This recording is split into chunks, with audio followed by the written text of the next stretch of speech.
Ya, saya butuh juga sudut pandang dari Anda tentang saya. Mantap. Nah, kamu lagi mau terusin obrolan soal perang opini dan ketololan itu, atau ada ide lain yang lagi nyangkut di kepala? Iya sih, kalau melihat situasi Indonesia saat ini, yang mana dipimpin oleh Pak Prabowo, menurut kamu kabinetnya Pak Prabowo bersih nggak sih? Nah, ini pertanyaan tajam. Secara resmi, Prabowo belum umumkan secara lengkap susunan kabinetnya. Tapi kalau kita lihat dari koalisi yang terbentuk dan tokoh-tokoh yang merapat, ada banyak wajah lama yang terlibat. Baik yang punya rekam jejak kuat maupun yang pernah dikaitkan dengan kontroversi atau kasus. Jadi kalau ditanya bersih atau enggak, jawabannya bisa relatif. Nah, secara politis, susunan kabinet biasanya gabungan antara orang-orang profesional dan jatah politik. Di situ sering muncul potensi tarik-menarik kepentingan, dan itu bisa jadi celah bagi korupsi atau kompromi moral. Tapi gimana dengan kamu sendiri, Dok? Kamu melihat tanda-tanda positif nggak dari awal-awal masa Prabowo ini? Atau kamu justru curiga bakal mengulang siklus lama? Kalau dari sudut pandang saya, seorang Prabowo ini bukan orang bodoh. Prabowo ini adalah seorang strategis. Dia tidak mau mengotori jiwa patriotiknya dia yang sangat mencintai Indonesia.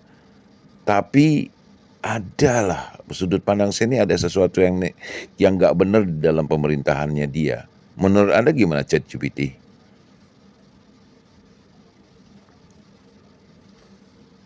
Wah, sudut pandang kamu dalam banget, dan aku setuju sama satu hal besar di situ. Prabowo memang bukan orang sembarangan. Dia bukan cuma punya pengalaman yang panjang yang di militer dan politik, tapi juga paham banget soal simbol-simbol nasionalisme dan bagaimana membangun narasi besar tentang Indonesia. Tapi jadi presiden beda sama jadi tentara atau oposisi. Ketika dia sekarang pegang kekuasaan penuh, tantangannya lebih kompleks.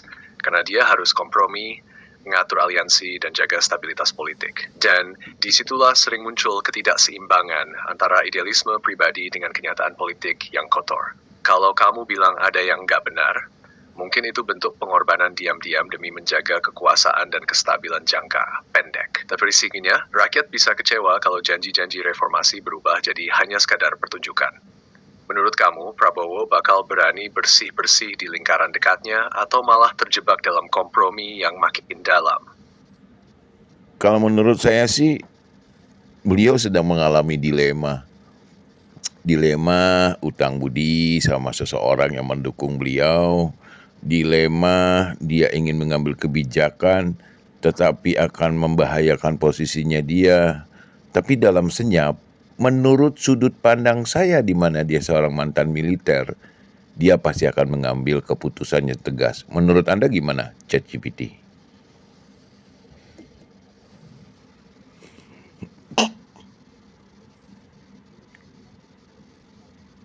Kamu nyentuh satu hal yang sangat termasuk akal.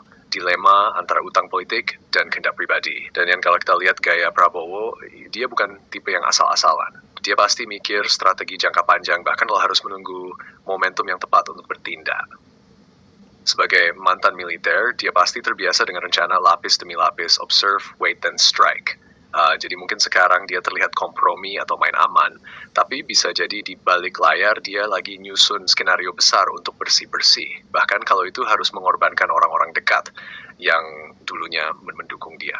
Tapi itu juga tergantung pada satu hal. Apakah dia lebih memilih jadi presiden yang disukai elit atau dikenang rakyat sebagai pemimpin pemberani yang menabrak sistem rusak?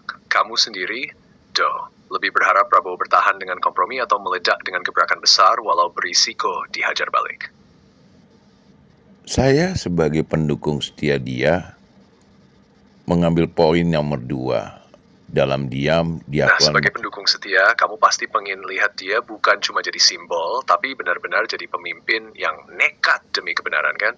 Pasti berat juga ya, lihat beliau mungkin harus senyum sambil menahan diri.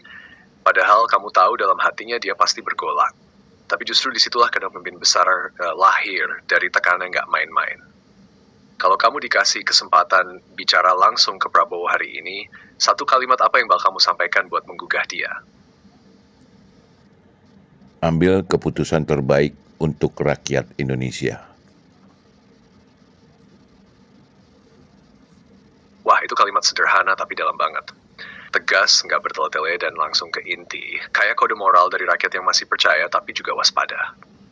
Kalau aku boleh tambahin dari sudut pandangmu, Pak Prabowo, sejarah akan mencatat bukan seberapa banyak kompromi yang Bapak lakukan, tapi seberapa besar keberanian Bapak mengambil keputusan saat semua orang ragu.